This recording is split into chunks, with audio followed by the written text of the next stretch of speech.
For those of us who don't know what it was like during those long ago days in network radio, how did you put a Fred Allen show together as a writer? Did you work long and hard to come up with those funny programs he did?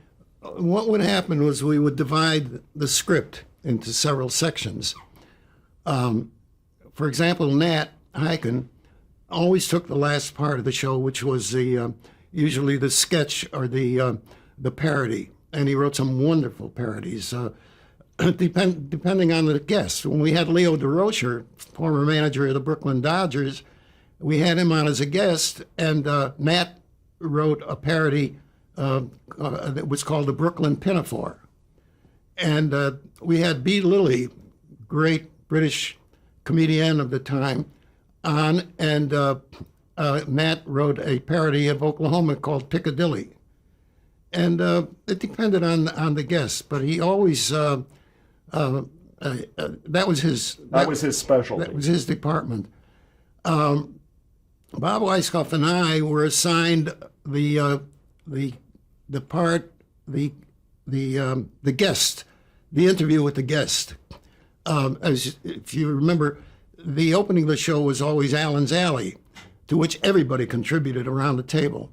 An interview with Kenny Delmar, Senator Claghorn, Titus Moody, Mrs. Nussbaum, and Falstaff Openshaw, Alan Reed. These were with Allen knocking on the door down Allen's Alley. The citizens of Allen's Alley. Right, and then came the guest, and it depended on who the guest was, and every year Fred felt the obligation or the need to have as a guest on his show a comic of the time named Doc Rockwell. I think that was the only job he had during the year, but he was an old vaudevillian that Fred liked, and he owed it to him. So every year, Doc Rockwell came on the show, and he always had some weird invention.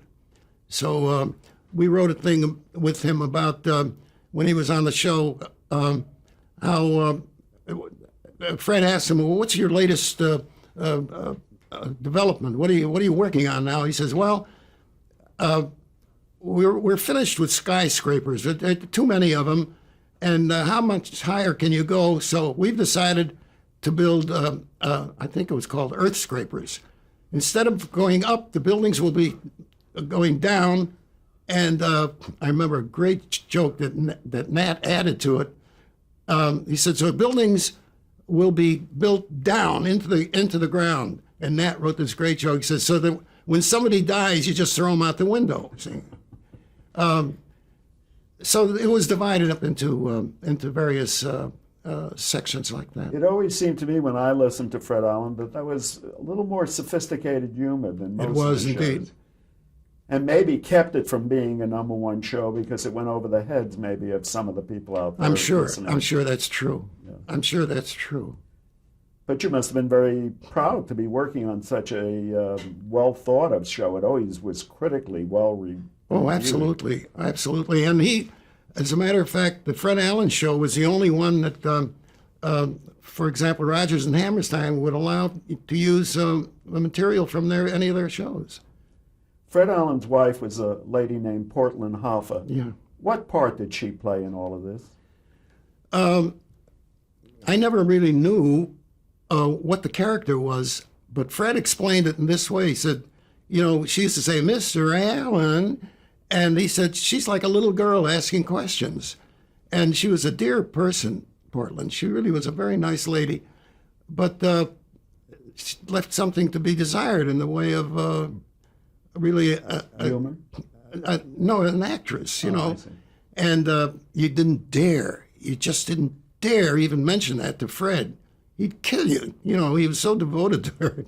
Did you even think of replacing her? We've spoken about George Burns being a great straight man. Fred Allen was actually a straight man to all these funny people around him. Yes, he was. That's right. The Allen's Alley, he played straight. And the only time he played funny was when he played, what was that? He played a Chinese detective. And One long thong. something like that. One long fang, I think. Yeah. Right. That was the only time he played funny. Did you get involved in the so-called feud with Jack Benny?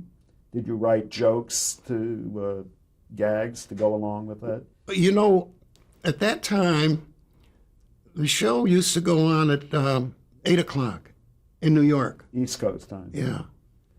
And at that time, we'd be sitting around the table making some last-minute changes before the broadcast, and we would listen to the Benny show. And Benny would always have some snide, so-called snide. They loved each other, really. Some remark. Somebody said to Benny at the time. He said, Jack, Fred Allen called the other day. And he said, oh, really? What did Smellbound have to say? Spellbound was a big picture at the time, so he made it smellbound. Smellbound. For those who don't know or don't remember, Fred spoke in a nasal voice. So if you have to explain it, forget it.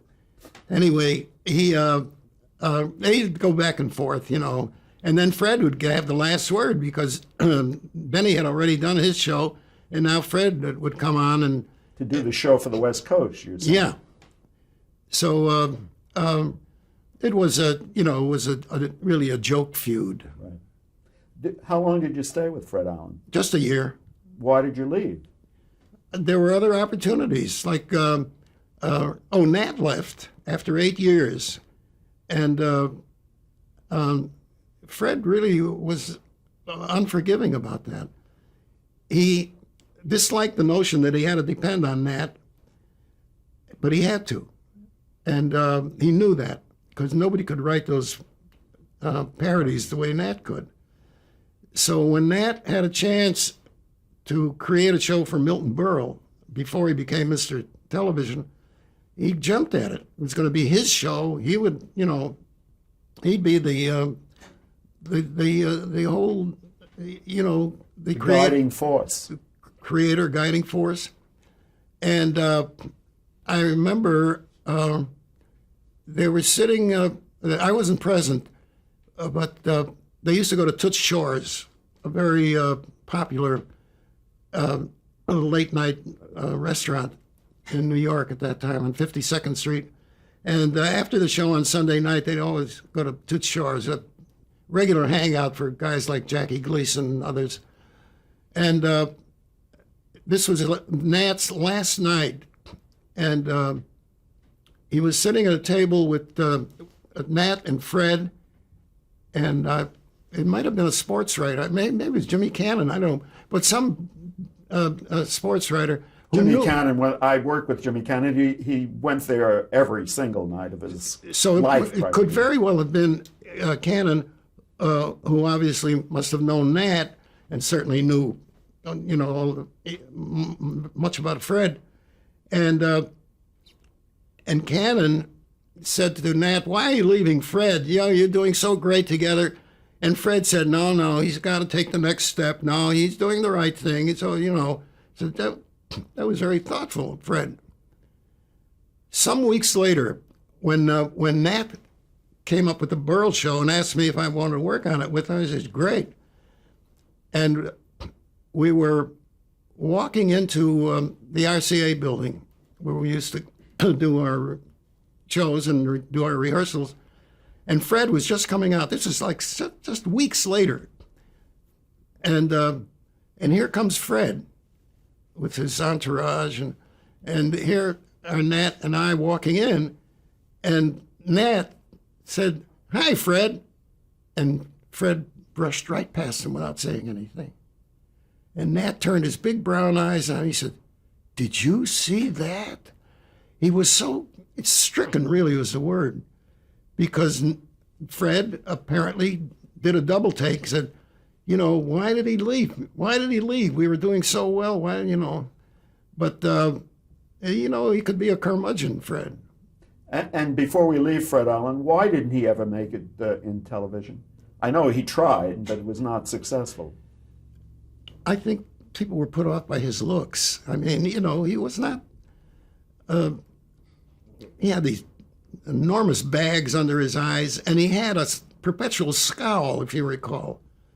And he was just not a face for television. He tried, but it didn't work. Somebody better to be heard than seen. Yeah, and I don't know that he really aspired to be a great TV performer. What he aspired to, really more than anything I know, was to be a writer. Yeah. He was so, you wouldn't believe that Fred could be so humble in the presence of somebody like Steinbeck. They used to go to dinner, or Herman Wouk when he became the successful writer that he did, and he was in awe of them. He wrote a few books, as you know, Treadmill to Oblivion. Funny books. They were. And I know how important that was to him. And I wrote him a note I think it was Treadmill to Oblivion. I wrote him a note telling him how much I enjoyed the book, and he wrote right back, and all in lowercase. You ever see any of his letters? Yes. They're all in lowercase. Something of an affectation, I guess. But he wrote great letters. Right. I worked for Earl Wilson for a number of years, and Earl covered Fred very regularly. He was one of his favorites. Earl and his BW. Exactly. You mentioned Herman Wouk for the first time. He was on the writing staff of the Fred Allen Show. Yeah, he and Arnold Auerbach, and then when they left, Nat and Roland Kibbe took over. Right. And you then joined Nat at the Milton Berle Show. Right. Right. What sort of show did Milton put on at that time in radio? Very similar to what he later did in television. It certainly couldn't have been the sight gags. We did sketches, we did interviews. It was patterned loosely, because Nat was so familiar with it, like something like the Fred Allen Show. And among other people, we had Arnold Stang on, and we had, if you remember, Pert Kelton, who was the first Alice in The Honeymooners, and then was replaced by Audrey Meadows when she ran into a problem with Red Channels, which was at the time we were getting very close to the blacklist. I'd like to get into that, but that didn't come in this progression. No, that was in the 50s. Yeah. And so was the Milton Berle Show a successful radio show? It did pretty well, but then he got an opportunity to get into television. Had you been aware of television at this point? Only slightly. It didn't. I guess it didn't really become a force until Milton got into it. Right. But you had seen television, had you? Did you own a television set? One of the early television sets? No, didn't own one. You know what you did back then? You stood outside, and I remember on Friday night, you'd stand outside a store, an appliance store, and watch a TV set showing a fight at the Garden. No, I went to a pool hall and watched the fights in a pool hall.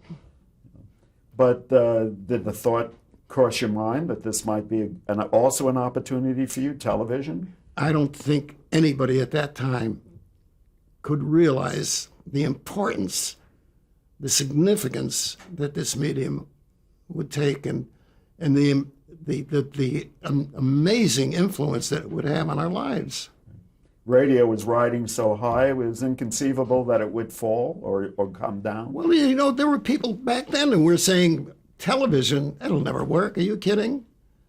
I guess the way people said about when sound first came to film.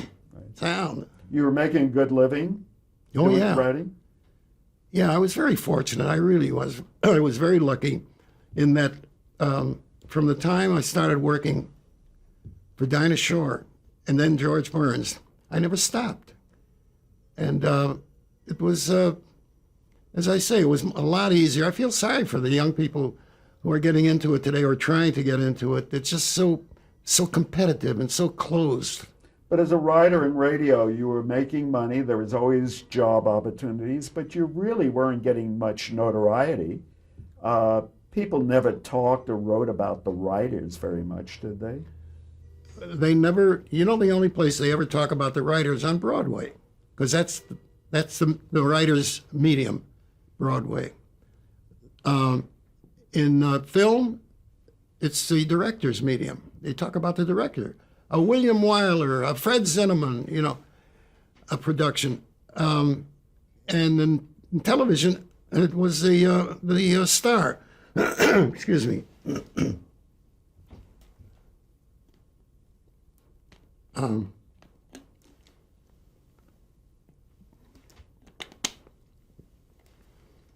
They don't talk about writers in film either.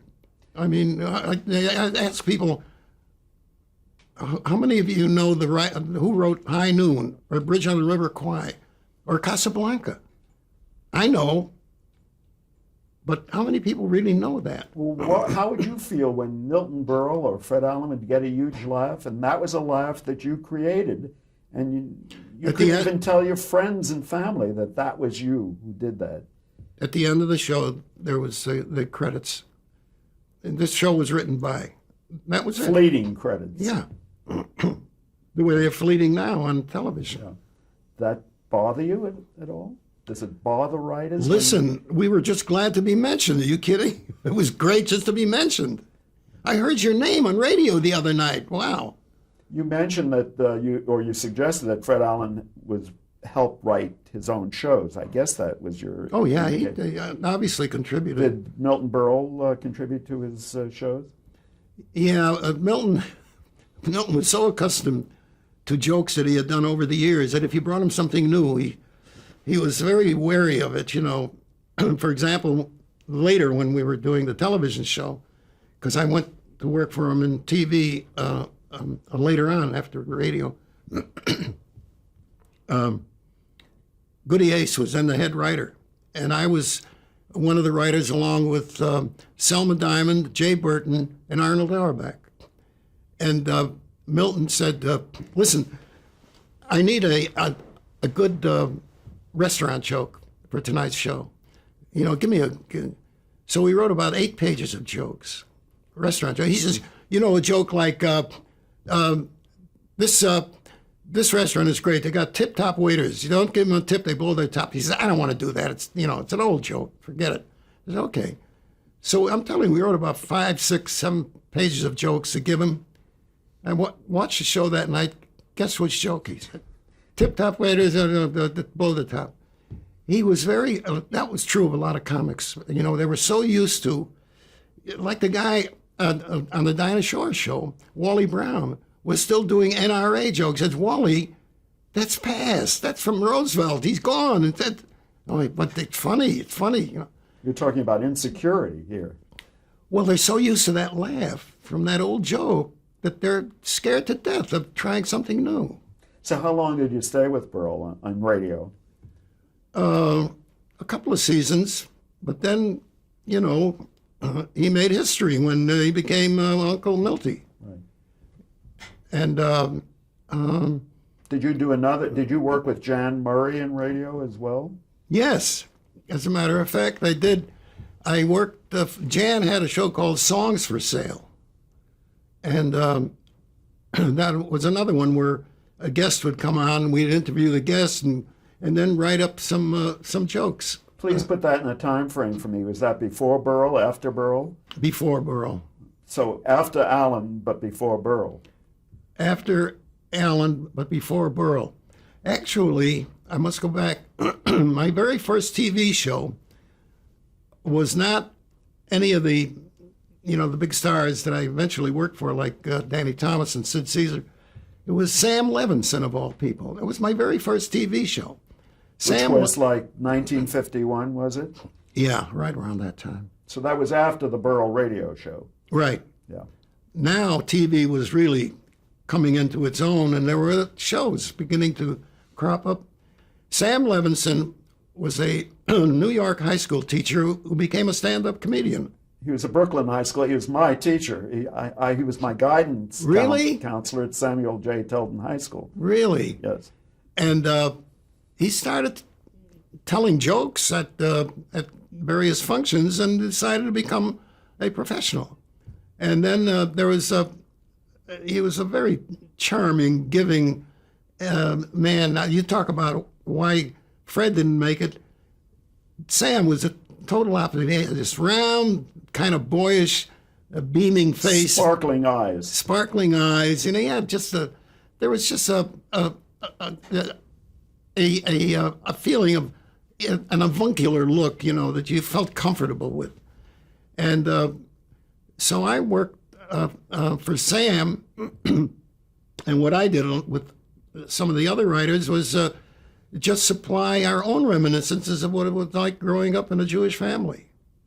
He did jokes like, "Ma, can we go to Coney Island tomorrow? If we'll live, if not Thursday," that kind of. And or he would do a joke. His mother used to sing to herself, but she had started every song with "Oi, oi, if I had the wings of an angel, oi, what'll I do when you?" That's anyway.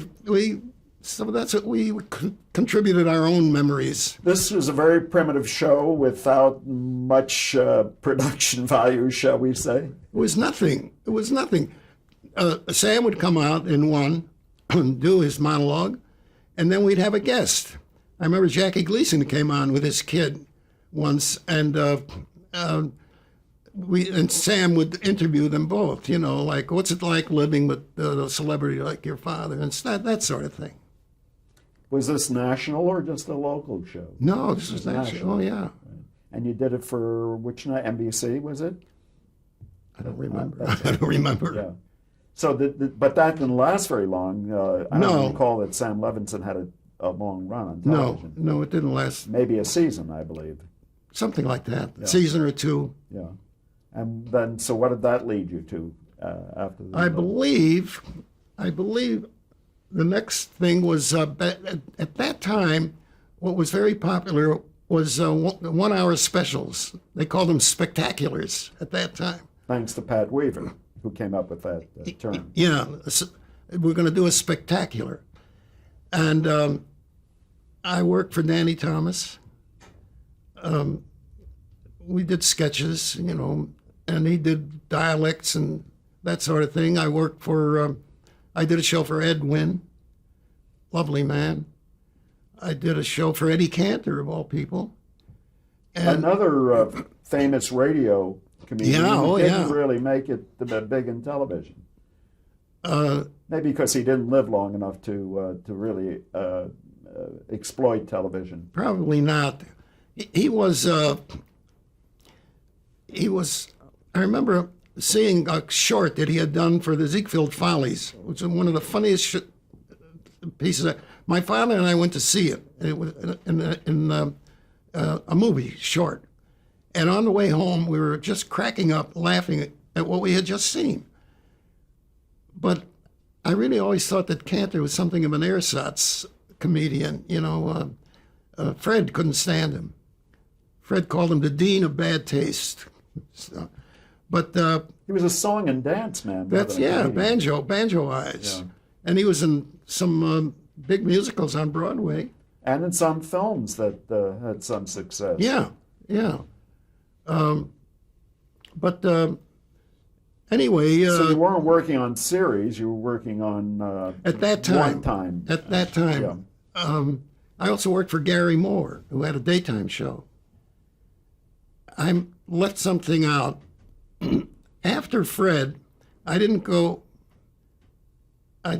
think I went right to Burl. What I did was I got acquainted with Henry Morgan, who was a satirical type comedian of the time, and he had like a 15-minute radio show. And we got together and we amused each other, and one day he came and said, ABC wants him to do a half-hour show. Would you be interested? I said, sure, let's do that. So I wrote his first 3 shows, and it was just the 2 of us. We had no writers, but we knew what we wanted to do. And it was some funny stuff, really. So, Henry was had a remarkable voice, and he did great dialects, and he was very funny. But it was just the two of us until my notion was, let's get this thing rolling so that when we do bring in writers, we have something, a blueprint for them to work from. And it got very difficult because I'd be sitting there in my hotel room working away, and he'd show up at 10 o'clock at night. They said, gee, well, dinner took so long, and it got a little messy. I left after 3 shows. Okay. But I did go back and work for him a couple of years later. We made it up, and everything was fine. But again, another one who did not make it on television. Henry Morgan did not. No. He was on a guest and did some panel shows, but never really had his own show. No. You know what? I suspect television is not just a picture. I think it's like an X-ray machine. I think people can see who's a good guy, who's a nice guy, and who's not a good guy. And something came through with Henry that just maybe struck a wrong note in people. And they could see that there was a streak there, maybe one of meanness. And that perhaps that's why it didn't work for him either. What about your transition from radio to television? It wasn't just a question of another medium. You had to make some changes, didn't you, or not? You were writing for a visual medium. I really don't remember what the actual steps were. I knew that you could write a joke, but now the people would be able to see the joke and not just hear it. You could do it. You couldn't do those famous sound effects that Jack Benny used to have, like starting up the Maxwell, or going to his vault. All those sound effects, they were wonderful. Or Fibber, McGee, and Molly in their closet. In the closet, exactly. Now you had to show it. You had to see it. And some, were improved that way, and some were better left to be listened to rather than seen. What about the environment you were working in network radio? You were on the top of the food chain. Television at that point was still trying to establish itself. Did your dressing room, well, you didn't have a dressing room, but did your quarters that you work in come down in quality from what you were used to in radio? I mean, were you slumming when you went to television? Actually, I think they improved. Actually did, huh? Really? Yeah. No, I don't remember that there was such a, it was so, the transition was so kind of unnoticeable. It's hard to really define that exact moment. Oh, now I'm writing a joke that's going to be seen, so I better do it this way. I don't know. You just, it was just a natural kind of transition. I'd be remiss if I didn't ask you at this point. You mentioned her previously, but didn't say much about her. You worked with Selma Diamond, who, rather than a performer, which she then became an on-camera personality, she was a writer. And I'd like to ask you about her when we come back, because we have to pause now. Okay.